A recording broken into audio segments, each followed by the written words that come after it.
Welcome back to the Morning Kickoff Show. I'm your host, Matt Witt, and we have breaking news again from the Minnesota Vikings. Within the same hour, the Vikings have made two trades in the same hour. We just broke the trade with Ross Blacklock. We talked about this just recently, and we have another trade. According to Ian Rappaport, the Steelers are trading for Vikings offensive lineman Jesse Davis per me and Mike Garofalo. Great news for the Minnesota Vikings because we might finally have ourselves a right guard, a legitimate right guard. As for years and years and years, we have seen some mediocre to poor right guards come through this organization. Looking at Oli Udoh this last season. Year before that, we had Drew Samia. We had Dakota Dozier. We had Pat Elflein. I mean, those are just in the last 3 or 4 seasons, and we might finally have a legitimate right guard in Ed Ingram. Preseason, I know it went bad. Preseason as a whole was poor for the Minnesota Vikings, losing all 3 of the 3 games that they played. But to see a player like Jesse Davis step out there and outperform, or to see a player like Ed Ingram step out there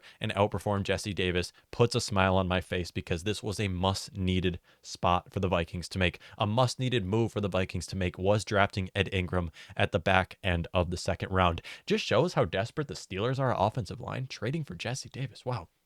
They just need someone who can do something on that offensive line. Poor Najee Harris, poor Mitchell Trubisky, or Kenny Pickett, whoever starts for them, who knows? But still great for us. Whether this conditional 7th-round draft pick does go through or not, it's great to know that we do have that roster spot filled because Dolphin fans know what I'm saying when I say you don't want Jesse Davis to be your starter. And I think the Steelers might find that out. We'll have to wait and see. Now, as you saw in the preseason, Ed Ingram's pretty small guard, but he is able to hold his own. Do people really care when offensive linemen are that small? I mean, Jason Kelsey's one of the greatest centers of this generation. He's small. I mean, Aaron Donald, the opposite side of the ball, is smaller than the average defensive lineman. So, as you can see, he is finishing low percentages in a lot of the categories. But as we all know, combine does not say as much about you as an offensive lineman as tape in college and tape in the NFL does. So as of right now, Ed Ingram is listed as our only rookie to be a day one starter in the 2022 season. Now we know this is likely not going to happen as the Vikings haven't released that Lewis Cine will be a starter. Whether Lewis Cine is starting or not, who cares?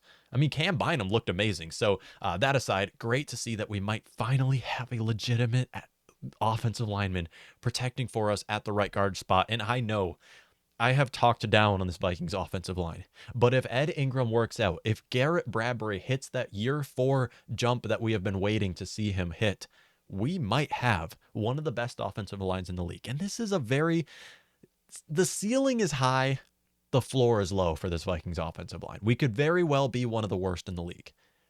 But if these young guys can step up, and I say young guys because everybody on this offensive line right now is on the rookie contract except for Brian O'Neill. If these young guys can live up to their expectations, or in some cases, like Christian Darrisaw, exceed it, we could be looking at a great offensive line for the next generation of offensive lines in the NFL. So let me know what you guys think about this trade. I believe all Vikings fans are on the same side here where we say we wanted Ed Ingram to be our starting right guard. I don't think there's any debate about this. But to see that we got something for Jesse Davis, solid.